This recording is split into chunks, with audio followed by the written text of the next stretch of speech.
Les dessins sont d'Arthur.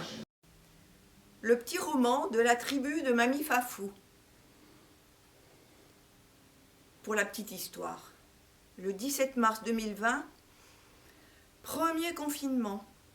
Pour entretenir le lien, apprivoiser cette drôle d'aventure ou refaire notre monde, Mimi la fourmi a pris naissance dans la tête d'une mamie et ses petits-enfants ont pris le relais, chacun leur rythme, leur imagination. Et ainsi est allée la vie d'une fourmi.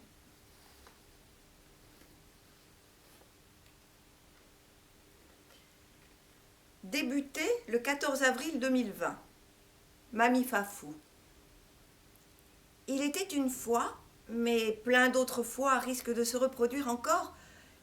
Il était une fois donc une minuscule fourmi qui avait décidé de montrer à ses copines, une bonne centaine au moins, le chemin qui menait à une tarte aux fraises.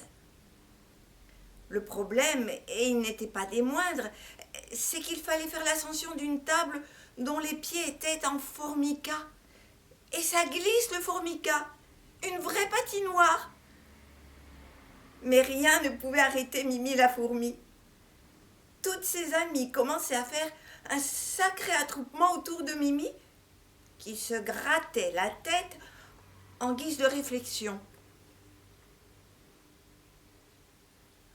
15 avril 2020. Elliot. Je sais, dit Mimi la fourmi. Allons demander à nos copines les sauterelles. Elles auront bien une idée. Alors, Mimi et ses amis partirent dans les champs à la recherche des sauterelles.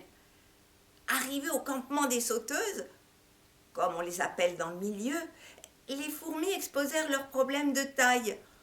En effet, les pieds mesuraient au moins 652 fourmis. Puis, elles conduisirent l'armée des sauterelles à la table. D'après leur général en chef, il fallait empiler 52 sauteuses et la 53e devait normalement, en sautant de toutes ses forces, pouvoir atteindre la fameuse tarte. À 48 sauterelles, la pyramide s'effondra. Patatras, tatras, tatras, tatras, tatras. Déçue, la chef des sauteuses avoua: nous ne pouvons pas vous aider. De toute façon, la tarte aux fraises, c'est pas diététique.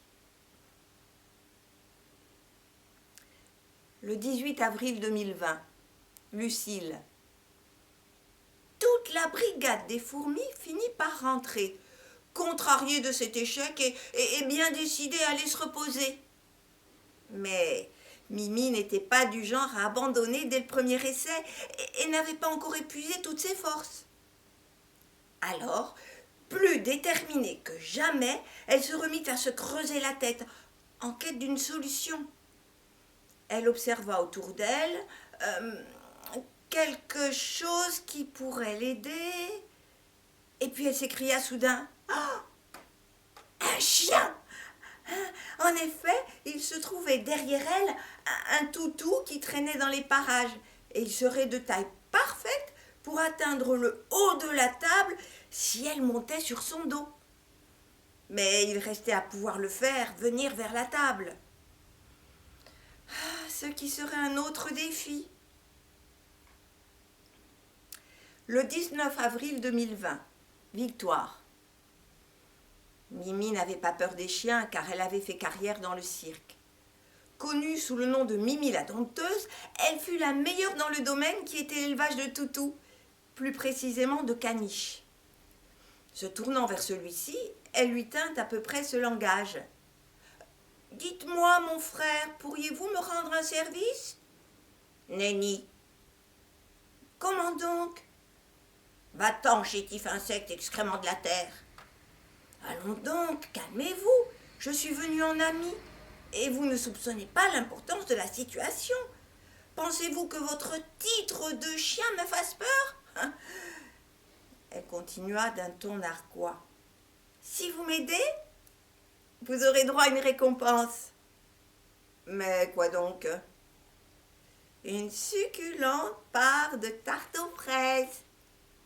Mimi venait de toucher un point faible, la gourmandise.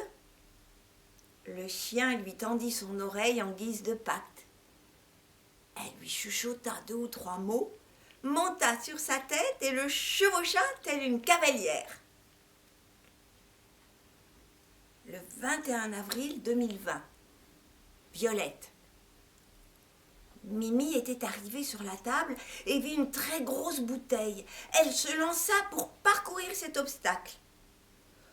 Au bout de 5 minutes, Mimi commença à faire rouler la bouteille et elle se précipita pour sauter sur la table. Puis, elle vit la tarte aux fraises sur un plat. En hauteur, derrière, un cake aux légumes, très très grand. Mimi n'aimait pas du tout les légumes. Elle essaya de prendre un bout de pain pour grimper sur le cake, mais ça ne marcha pas. 1, 2, 3. Oh, mais non. Le 24 avril 2020. Mamie Fafou. C'est alors qu'un grand coup de sifflet retentit. Hector, le labrador, compagnon de fortune de Mimi, ne fit qu'un bond. Bien dressé et obéissant aux ordres de son maître, il abandonna sa tarte et sa copine la fourmi. D'un coup de queue agité par son contentement, il allait, c'est sûr, partir en promenade. Il fit tomber le gâteau aux fraises sur le sol. Oh, quelle aubaine pour nos amis les fourmicidés! Eh oui, notre toutou rejoint Igor, son propriétaire, et se vit gratifié d'une caresse et d'une laisse accrochée à son collier. Igor et Hector étaient en partance pour le grand tour du pâté de maison. Il était temps. De grands besoins se faisaient ressentir. De nouvelles aventures en perspective? Qui sait?